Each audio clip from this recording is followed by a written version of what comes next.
For years, Danielle was the family's afterthought, dismissed, patronized, and overlooked.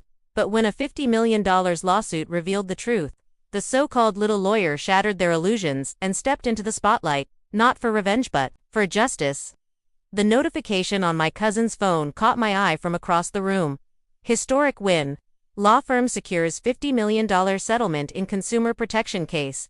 My heart skipped a beat as I watched her scroll past it without a second glance. If only they knew. I'm Danielle Wright, and I've spent my entire life being the family's afterthought. Even now, standing in my parents' lavishly decorated living room during our annual family reunion, I could hear my father's booming voice drowning out everyone else's as he bragged about my brother. Elias just closed another major deal, Dad announced, chest puffed with pride. That's my boy, always reaching higher, following in my footsteps just like I knew he would. I took a long sip of wine, letting the bitter liquid match my mood. The crystal glass caught the afternoon light, casting tiny rainbows on the hardwood floor, more attention than I usually got at these gatherings. Danielle, honey, Laura, my brother's wife, sidled up to me with her perfectly polished smile. Still doing that little lawyer thing? Still doing that little lawyer thing? I echoed, forcing a smile. My fingers tightened around the stem of my wine glass. Oh, that's nice, she said in a tone that implied the opposite. You know, Elias's company just had its best quarter ever. He's thinking of expanding internationally. Before I could respond, my father's voice sliced through the air again. Everyone, gather around. Elias has an announcement. The family circled him like moths to a flame. I hung back, watching as my mother Sophia's eyes caught mine. She gave me a small, apologetic smile before turning her attention back to her golden child. We've just secured a partnership that will revolutionize our market position, Elias announced, his arm around Laura's waist. The timing couldn't be better. Some recent industry changes have actually worked in our favor. I had to bite my lip to keep from laughing. Those industry changes were directly related to my lawsuit, but of course, he had no idea. That's my son, Dad declared, clapping Elias on the back. Always making the right moves. You know, when he was just 10, I slipped away to the kitchen, needing a moment to breathe. Lisa, my best friend and fellow attorney who I'd dragged along for moral support, followed me. You okay? She asked, leaning against the granite countertop. Just peachy, I muttered, refilling my glass. Love watching my brother take credit for my work without even knowing it. You could tell them, Lisa said. Right now. Watch their faces when they realize. Not yet. I shook my head. The timing needs to be perfect. The kitchen door swung open, and my mother stepped in, looking tired. Danielle, sweetheart, your father's asking where you went. He wants everyone together for photos. Of course he does, I said, straightening my blazer. Heaven forbid we miss documenting another moment of Elias's triumph. Danny, Mom started, but I was already moving past her. Back in the living room, Alvin, Laura's brother and Eliza's business partner, was staring at his phone. His eyes widened slightly as he looked up and caught my gaze. For a second, I wondered if he'd seen the news too. Everyone squeeze in, Dad called, waving his arms. Elias and Laura in the center, of course. Danielle, you can stand on the end there. I took my place at the periphery. The photographer, yes, Dad had hired a professional photographer for this impromptu family gathering, adjusted his camera. Maybe we should get one of just Elias's immediate family, Dad suggested. And something in me snapped. Actually, I said, my voice carrying across the room, I think I'll skip the photos. I have work to review for tomorrow. Oh, come now, Dad frowned. Surely your little cases can wait. Lisa stiffened nearby. She knew exactly which little case I had just won. You're right, Dad, I said sweetly, stepping back into place. Some things are more important than work. The camera clicked, capturing our smiles, some genuine, most not. As we dispersed, I caught another glimpse of my cousin's phone, still open to the news article. Soon enough, they'd all know. But for now, they could bask in Elias's glow, because the best revenge. It's served cold. And mine was just about perfectly chilled. I escaped upstairs to my old bedroom, now converted into Dad's memorabilia room. The walls were plastered with Elias's academic awards, business magazine features, and that stupid macaroni art piece he made in first grade. Lisa followed, as always. Is that you? She asked, pointing to a dusty family photo in the corner. I was 12, wearing braces and a forced smile, I said. Elias stood front and center with his debate trophy. I had just won first place at the state science fair. Dad didn't come. He was at Ilias's competition. Your volcano must have been impressive. It wasn't a volcano. I built a working model for water purification in developing countries. I set the photo down harder than necessary. Mom's single quotes us voice drifted upstairs. Danielle, your father's about to cut the cake. Let him eat it, I muttered. Mom stepped into the room, hesitating at the threshold. Your father's showing everyone Elias's Harvard acceptance letter again. Of course he is, I said. Did he bring out my Columbia Law acceptance? Oh wait, he probably threw it away. Danielle, she said, voice catching. He's proud of you too. In his way, really. When was the last time he mentioned my achievements? To anyone? When was the last time he asked about one of my cases? Downstairs, voices grew louder. Tell them how Elias closed that merger in his first year. Laura's voice rang out. My boy showed them all. Dad replied. Natural business sense. Just like his old man. Not like he stopped himself. But I already knew the end of that sentence. I should go check the appetizers, Mom said quickly. Lisa placed a hand on my arm. You okay? You know what's funny? I said, walking to the window. When I was 14, I told Dad I wanted to be a lawyer. He laughed. Said I should consider something more suitable like teaching, or nursing. What changed his mind? Nothing. I changed my mind about needing his approval. The door creaked open. Elias appeared. Hey sis. Hiding up here. Just admiring your shrine. I replied. Remember when we used to play office in here? He asked, picking up a trophy. You always wanted to be the boss. And you always said girls couldn't be bosses. Kids say dumb things. But look at us now. Both successful in our own ways. Our own ways, I echoed. Some more celebrated than others. Downstairs, Alvin's voice rose again.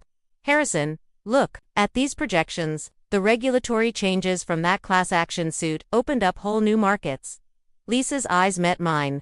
How long are you going to let them take credit for your work? Until the moment is right, I said, lifting my chin. Back in the living room, Alvin was animated, showing Dad graphs on his tablet. These numbers are incredible. Elias, you've outdone yourself. Actually, Laura interrupted. My sources say, it was some hotshot lawyer from Maurice and Stanley who pushed through those changes. Isn't that your firm, Danielle? Is it? I smiled, feigning innocence. I hadn't noticed. Alvin's eyes narrowed slightly. He was putting the pieces together, but he wasn't quite there yet. Whoever it was, they helped my boy's company flourish, Dad said dismissively. Lisa stifled a laugh behind her glass. The irony was too perfect. To success, Dad toasted. To Elias, to success, I echoed, thinking of the sealed case file, sitting in my office, my signature on a $50 million win. My work. My legacy. 3 years, I whispered to Lisa as we stood on the back patio. 3 years of sleepless nights and missed holidays.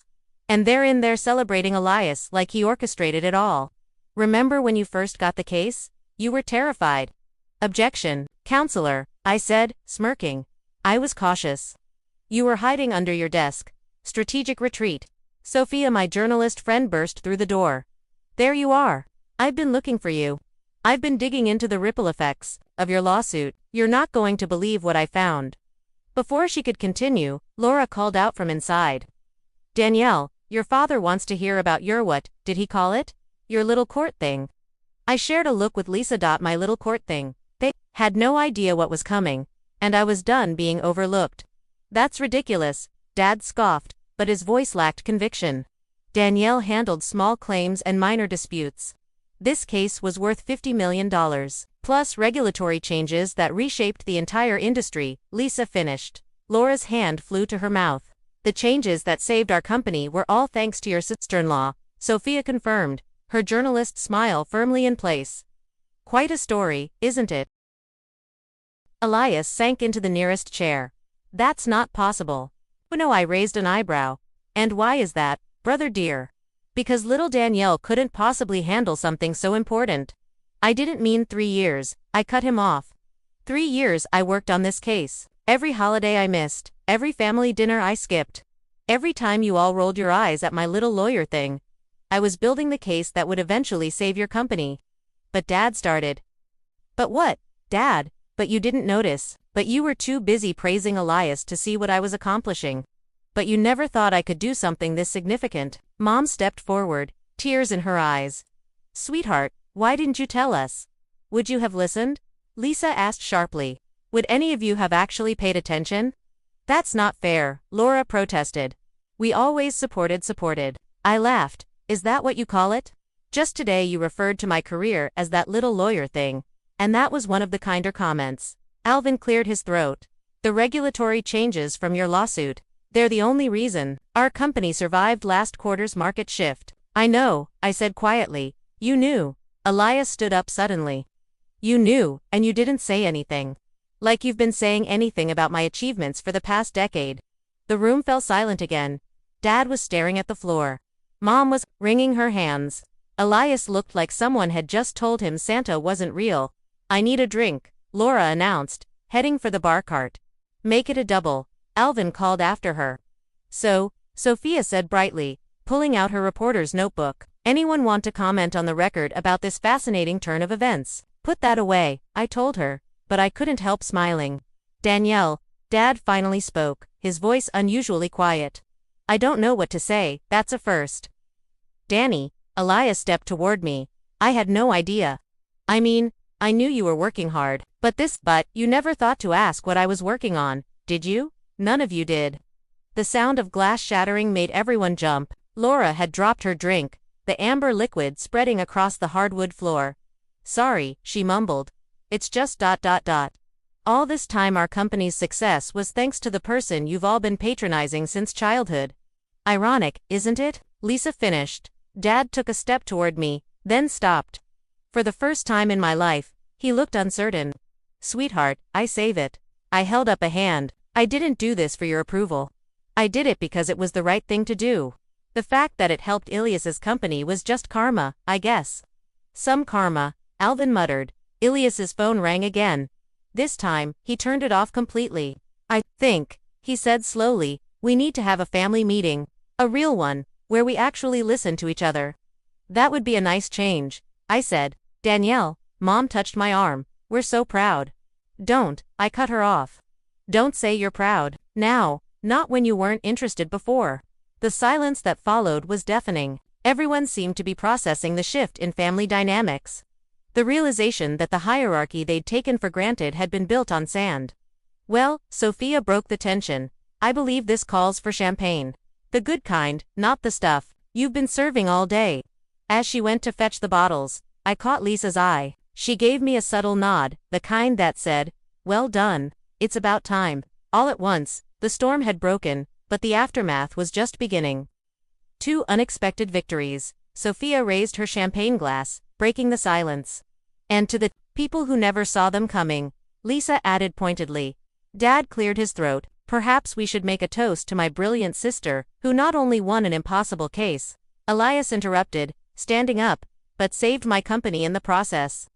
I nearly choked on my champagne. Really, Elias? Now you want to acknowledge my achievements? Danny, I know I've been an arrogant, self-centered, Lisa started. Lisa, I warned, though I couldn't help smiling. No, she's right, Elias said. I've been exactly that. We all have. Laura stepped forward, wineglass trembling slightly in her hand. The press will want to know who was behind the lawsuit. Once they connect the dots, they'll realize that the Golden Boy's success came from his overlooked sister. Are you recording all this? Laura asked nervously. Every word, Sophia grinned. It's not every day you witness such a perfect example of poetic justice. Dad suddenly stood up, his chair scraping against the floor. I need some air. Running away from my success. Dad. The words flew out before I could stop them. That's new. Usually, you just ignore it. He froze mid-step. That's not fair. Danielle, fair. I laughed. You want to talk about fair? Was it fair when you skipped my law school graduation for Elias's corporate retreat? Was it fair when you dismissed every case I won as beginner's luck? I never meant to. To what? Make me feel worthless. Treat everything I did like it was somehow less important than Elias's achievements. The room fell silent again. Mom was crying quietly in the corner while Laura and Alvin exchanged uncomfortable glances. You know what the funny thing is? I continued, the champagne making me bold. All those times you bragged about Elias's business instincts, His perfect timing. It was my work that made it possible. My little lawyer thing saved his company. Elias stepped toward me. Danny, I had no idea the regulatory changes came from your case. If I'd known you'd what? Actually shown interest in my career. Asked me about my work instead of talking over me. Yes, he exploded. Yes, I would have. Do you think I enjoy knowing that I've been taking credit for my little sister's success? Could have fooled me, Lisa muttered. Alvin cleared his throat. The board will need to know about this. The shareholders too. Of course they will. I smiled. Imagine the headlines. Company's miraculous recovery, actually sister's legal victory. Danielle. Mom finally spoke, her voice shaky. We never meant to make you feel less than. But you did. I cut her off. Every single day. And now, I gestured around the room. Now you're all suddenly interested in my work, because it benefited Elias. That's not, Laura started. Save it. I held up my hand. I don't need your belated approval or your guilty consciences. I did this on my own. Despite all of you, not because of you. Dad turned back from the door. You're right. The room fell silent once again. What did you say? I asked, not sure I'd heard correctly. You're right, he repeated, his voice rough. I've been, we've all been wrong. So wrong, Harrison, Mom whispered, double quotes, no, Sophia. Our daughter just won a $50 million lawsuit that changed an entire industry. And we've spent the whole day talking about Ilias's phone calls. Elias sat down heavily. Dad's right, we've been awful. Terrible, Laura agreed. The worst, Alvin added. Well, Sophia said brightly, this is getting good. Mind if I record? Sophia. Several voices protested at once. What? This is solid gold. The overlooked daughter. The prodigal son. The family revelation. It's perfect. It's private now, Mom said firmly. Is it? I asked. Weren't you all just celebrating Elias's success publicly? Why should my victory be kept quiet? The implications of my words hung in the air. Everyone knew that tomorrow, the story would break. The anonymous lawyer would be revealed, and the connection to Ilias's company would become public knowledge. 2. My sister. Elias raised his glass again, his voice sincere for the first time that day. The real success story in this family. I looked at him over my champagne glass, seeing real regret in his eyes. Better late than never, I suppose. But we all knew this was just the beginning. The real storm was still coming. The next morning, sunlight filtered through the floor-to-ceiling windows of the Wright family estate.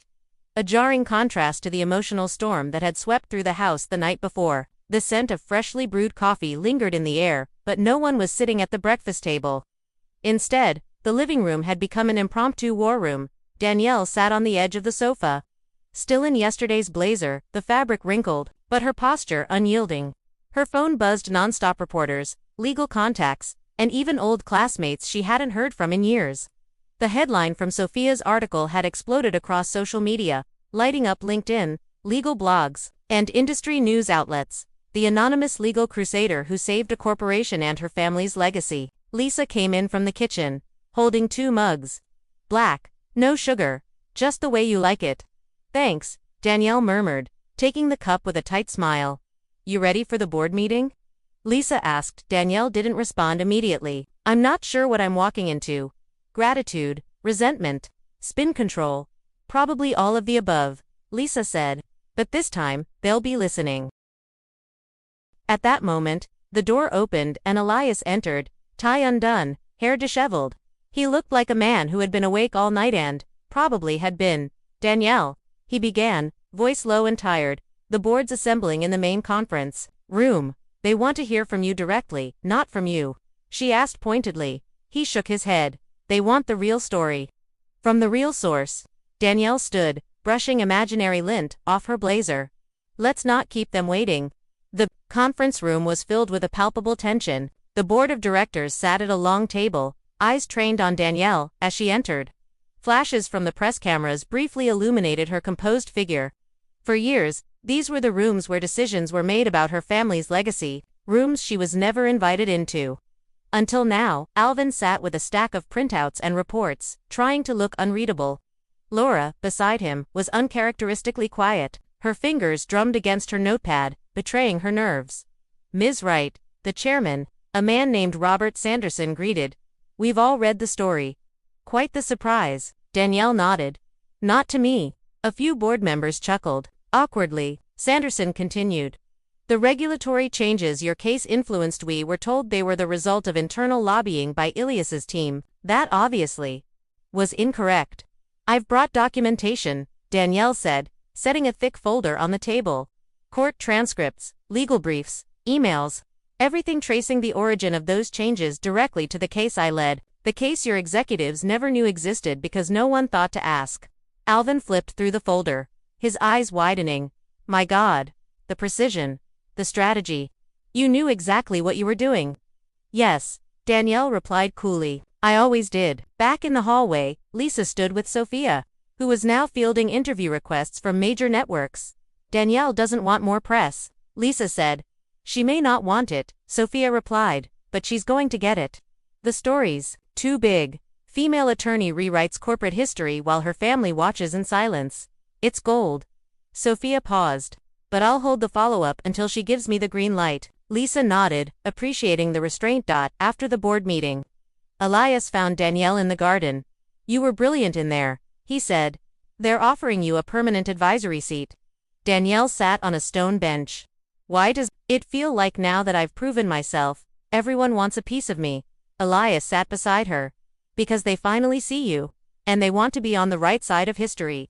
She looked at him, weary but resolute. Are you? I want to be, he said. But I know it'll take time. And more than words. That evening, Danielle returned home to find a package on her doorstep. No label. Inside was a photo frame. A snapshot from years ago, her law school graduation. She stood alone, diploma in hand, while other families surrounded their graduates with flowers and applause. She hadn't realized anyone had taken a photo. A sticky note was attached. I should have been there. I'm so sorry. Dad, she stared at it for a long time before placing it on her mantle. The next morning, Danielle stood in front of a mirror, adjusting the collar of a sharp new suit. Lisa peeked in. You look like someone who's about to change the world again.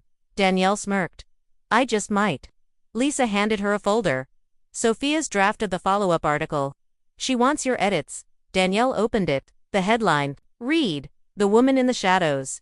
How Danielle Wright became the face of legal power. She flipped through the pages, her eyes catching quotes from board members, colleagues, and even Elias.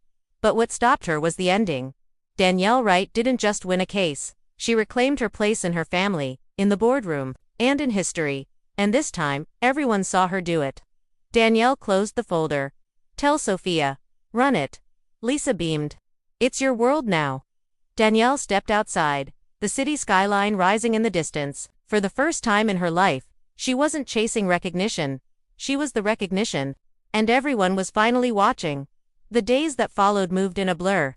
Danielle's phone barely stopped ringing, networks requesting interviews, universities offering guest lectures, and invitations to legal conferences from around the world. But the biggest change wasn't in the emails or the calls. It was in the way people looked at her now. Her name no longer came with a disclaimer or a condescending smile. It came with respect. Her firm's headquarters was buzzing with energy. Associates walked taller. Paralegals whispered in admiration. And even the senior partners, once distant, now greeted her with genuine warmth. Her private office, once tucked near the back, had been relocated to the corner, complete with glass walls and a panoramic view of the city skyline. Lisa entered with her tablet in hand. They confirmed. The Legal Women of Influence Gala wants you as the keynote speaker. Danielle raised an eyebrow. Let me guess. The same group that overlooked me 5 years ago. Lisa smirked. Yup. And now, they want to rename the Rising Star Award after you. Danielle chuckled. Poetic. Sophia entered right behind her, still typing on her phone. You've officially gone viral. The follow-up story's been picked up by international outlets. France, India, even Australia. I suppose anonymity is no longer an option, Danielle said dryly. Nope, Sophia replied. But it's not infamy. It's admiration. You've become a symbol. Danielle looked out the window. That was never the goal. I know, Sophia said. Which is why you deserve it. Later that afternoon, Danielle met Elias in the downtown Wright Industries tower. He looked nervous, shifting from foot to foot. Board approved your appointment, he said. Officially, independent director. Voting rights. Full access. She nodded. I'll attend. But I won't be your echo. I'll speak up. I hope you do, Elias replied. We need more people like you in that room. He hesitated. Also, I spoke with a foundation. They're interested in starting a scholarship in your name for first-generation law students. I want to fund the first 10 years. Danielle blinked. You'd really do that? You changed how I see everything. This is the least I can do. The night of the gala arrived. Danielle stood backstage, wearing a sleek black gown, the city lights twinkling beyond the glass of the towering ballroom. Her parents were seated front row, beside Elias and Laura. Alvin was there too.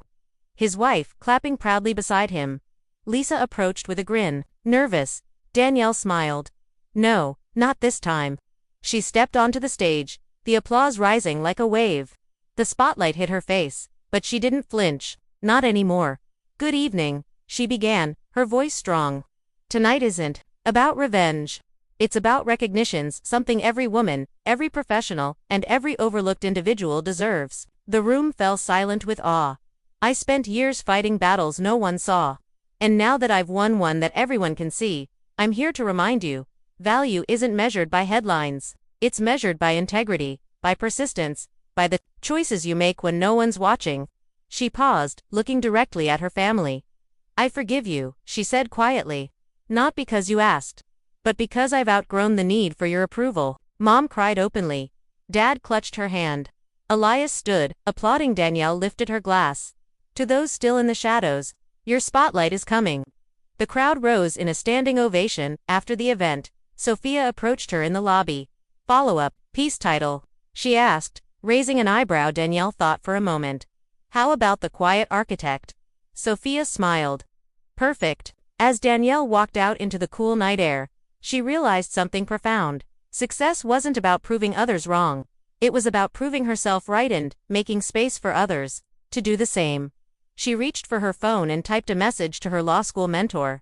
You were right. I didn't need their approval. I just needed to own my voice. The reply came seconds later, and now the world is finally listening. Danielle looked up at the stars above the city skyline, her heart lighter than it had been in years. She had been overlooked, underestimated, and dismissed. But now, she stood in the light unapologetically, and she wasn't going anywhere.